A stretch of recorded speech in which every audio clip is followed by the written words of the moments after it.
Our closing keynote speaker will share on the topic Project Row House and empower community through art and direct action. Please welcome Mr. Rick Lowe, Houston-based artist and community organizer. Please welcome. Let's hear from Mr. Lowe as he shares how art can be a tool for transformation, not just decoration.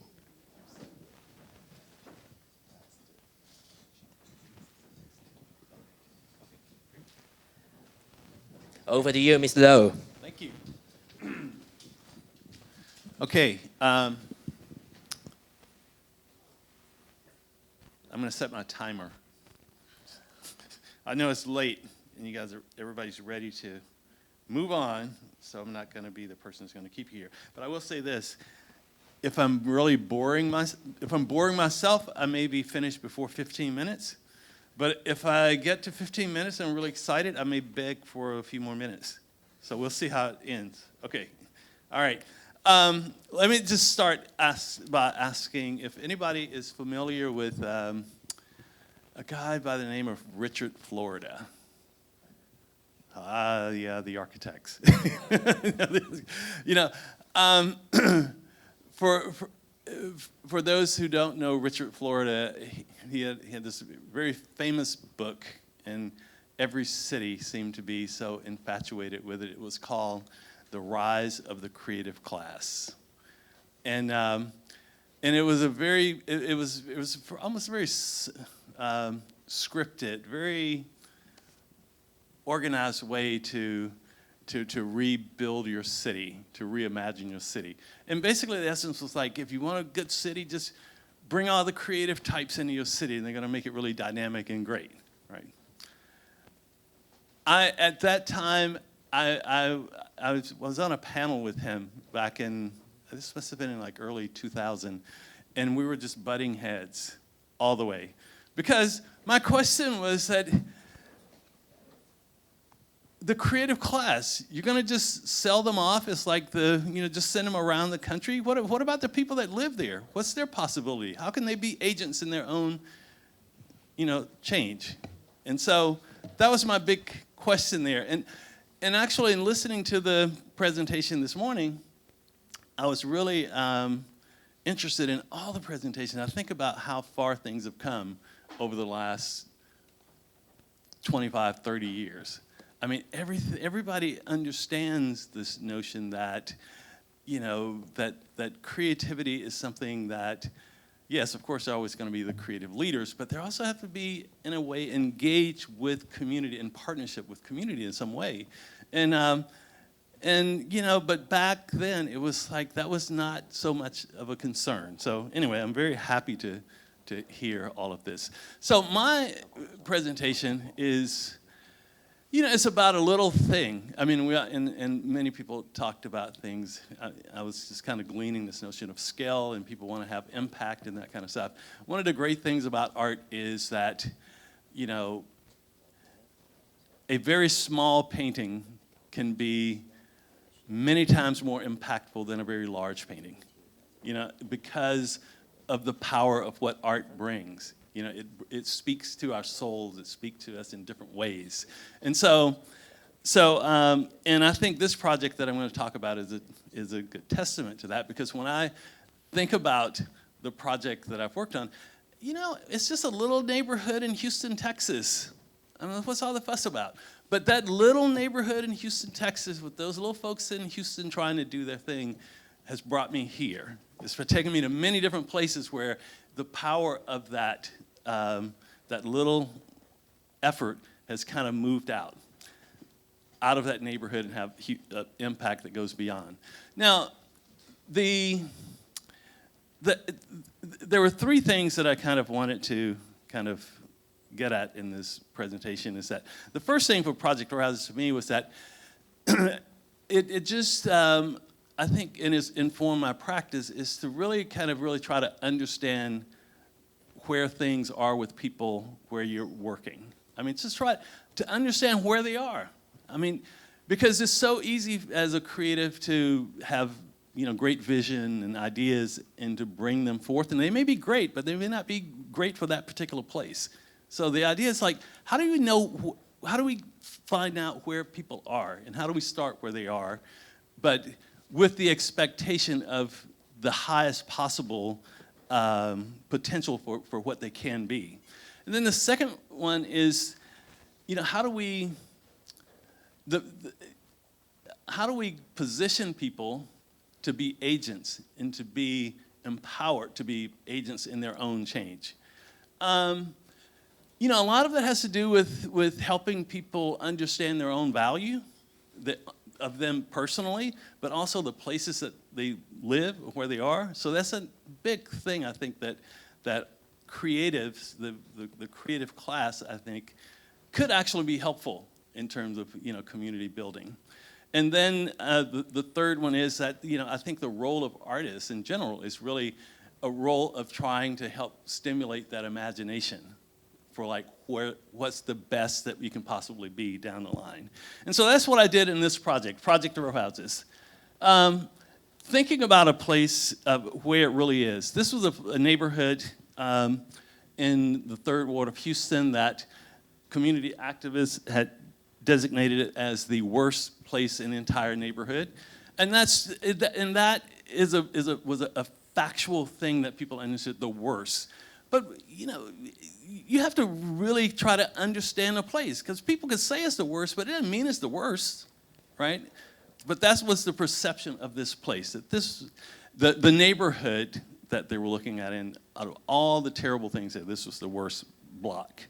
And but then, of course, with my thinking, the thing that started to help me understand how to look at things is to try to find symbolic things that can inspire people and lift them up. How many people know of Joseph Beuys? Anybody know of Joseph Beuys? Great. His concept of social sculpture became very meaningful and valuable for me, in which he defined social sculpture as the way we shape and mold the world that we live in, and that everybody has to be an artist. That's the thing that kind of got me going on this idea of Project Row Houses. When I was able to take and also, let me just say this, to get people to understand the value, you have to have something that's inspirational to them that they can connect to. And I couldn't connect to that community talking about social sculpture. Joseph Beuys, some kind of European conceptual theoretical outlook. But I could take a painting of an artist named John Biggers, who painted paintings about these little shotgun houses that basically suggested that they were the best thing in the neighborhood, not the worst. Now, the conditions of them might have been the worst at the time, but they were actually the best. So then we had to just demonstrate to people to get them to understand, how do you think of this as the best place? Well, and also trying to understand where people are and what's meaningful and valuable for them in the engagement. And one of the first engagements that we had that had so much power and so much value was that when we identified the site and was talking about doing something on the site and trying to figure out what to do, there was an 87-year-old lady that walked up on us one day, and she had her walking stick. She said, "What are y'all doing?" I said, "Well, we're trying to think about doing a project here and whatever." And she goes, "Well, if you're going to do anything, just clean this place up." I mean, it was very simple, but just the thing to do was, let's just clean the place up. And these images just kind of show the process of cleaning and showing a value in these that inspired other people to come and clean with us. And so that was the beginning of this project, and in a way that it started to build a community around it. As the artists, as leaders and artists kind of leading this process of cleaning and showing that there's value, then other people were, they're like, if they say it's valuable, then maybe it's valuable. And so they start coming, and then institutions start coming, and so on and so forth. So it was very important on this project for the people of the community to see themselves with agency in changing something.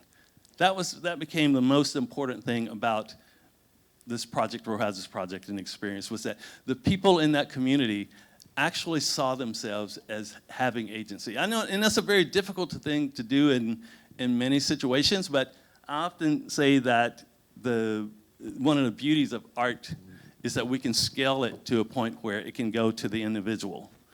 And so from that early stage of trying to get people to understand their value, then it became a point of, how do we work with people to educate them? Doing workshops with children from the neighborhood, having them, kind of sketch out and think about their neighborhood in ways that they wouldn't normally think. And really, that's one of the most valuable things about art, in a sense, is that it challenged people to think about things a little bit differently. Just look at their neighborhood, look at the sidewalk, look at this stage differently than it would normally take. Where do these supplies come from? You start thinking about that, then you start participating in the artistic process in terms of social sculpture. So the ways that we, had to work so hard to empower people, because it was really hard to get people who've been living in a place that people say is the worst place in the neighborhood to think that they have any value. And so that was a very tough journey. So it was a process of, having artists doing these projects where they have dinners with people, artists having people photograph their own communities and putting them on display so that people understand, all of these photos in these jars over here, these are photos that people from the neighborhood took trying to show us, what they saw as valuable and meaningful in the community. And then all the way to, single artists kind of doing this thing where, his point was that people need to see their neighborhood as a part of the world. It's not just, in the third world. Houston is a part of the world. So they made a passport, and people kind of put a passport book, and people actually, put together what was important and valuable about the community according to them. And so that, process also led people to start looking at places around the neighborhood that were kind of, okay, they were the worst places, but there were also some places that was kind of interesting in how people were doing these interesting things that we could relate back to these paintings by this artist, John Biggers. The way that people did the little landscaping around and all these little ad hoc things that people would do brought a certain kind of aesthetic and a sense of value that suggests that it may be the worst place, but you know what? This person has enough pride in their yard to actually spend time kind of sculpting it in a sense.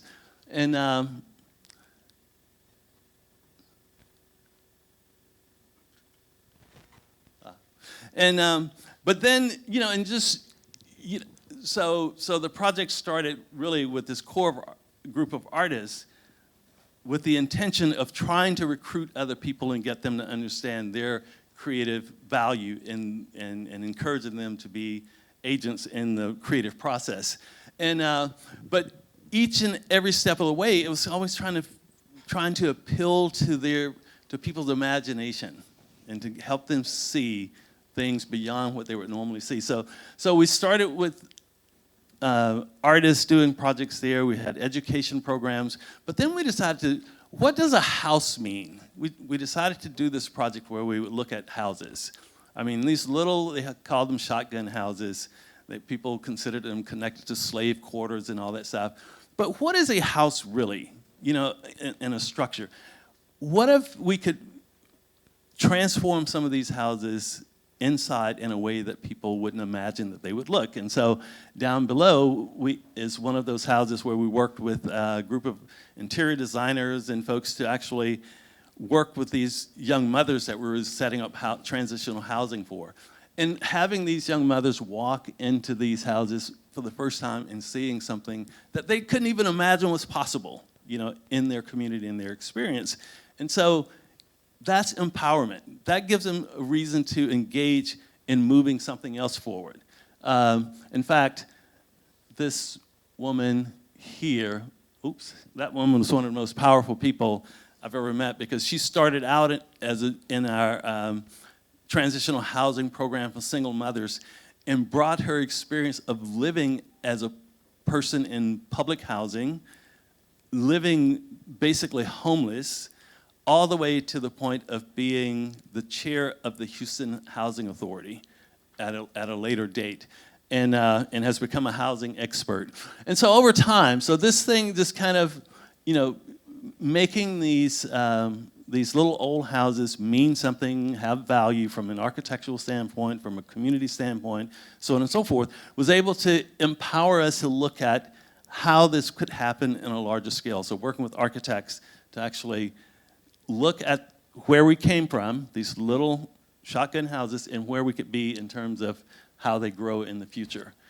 And then, of course, there's so many other elements to making this kind of project work. It is like if you're empowering people to think about the aesthetics, the architecture of the houses, and how to program creatively, but you also have to think about economically, you know, how do you sustain people economically. Small businesses, I mean, this is beginning to be an incubation program of small businesses within the context of this neighborhood. And so you can kind of, so it started out with these little, there's 22 of these little houses here, which is expanded throughout in here and all. And it's kind of expanded throughout this whole district area here. And start to have an impact on the, that must be having a little bit too much fun. Can I borrow some time? Okay, all right, because I can stop right here, but let me have a little time. Okay, great. All right, so the point was to, that, you know, this, because we were shifting the way that people thought about this neighborhood, and it was really driven by the people that were there, but of course, working hand in hand with support from people from the outside, then all of a sudden, you know, your successes become your challenges, right? You know, everybody want their place to be a desirable place, but then when it's desirable for everybody, then it creates a problem for the people that wanted it to be desirable. And so, as you can see, in this, this is the area where Project Row Houses, the core, the founding area was here, in this area here. And the challenge was that it's bound by the city downtown. And this is the University of Houston and Texas Southern University, so the university's here. And this is the Texas Medical Center here. And it just became logical that this was going to become developers' ground for going forward. And so we had to fortify ourselves, once again trying to push with the, you know, push the imagination of people of how they could be agents in change, you know, in this what we knew was going to be an ongoing fight for gentrification going forward. And so being as an artist and having done things around, I managed to convince some friends of mine at MIT to come and help us think about this. That's where, you know, the design and creative leadership comes in, but the real work has to be done by the people that are sitting in their community and having to, they have to fight the battle. I mean, they have to have something in it. And so I worked with the folks at MIT, and I was scratching, trying to figure out, you know, how do we find something that is inspirational, that has some power behind it to encourage people.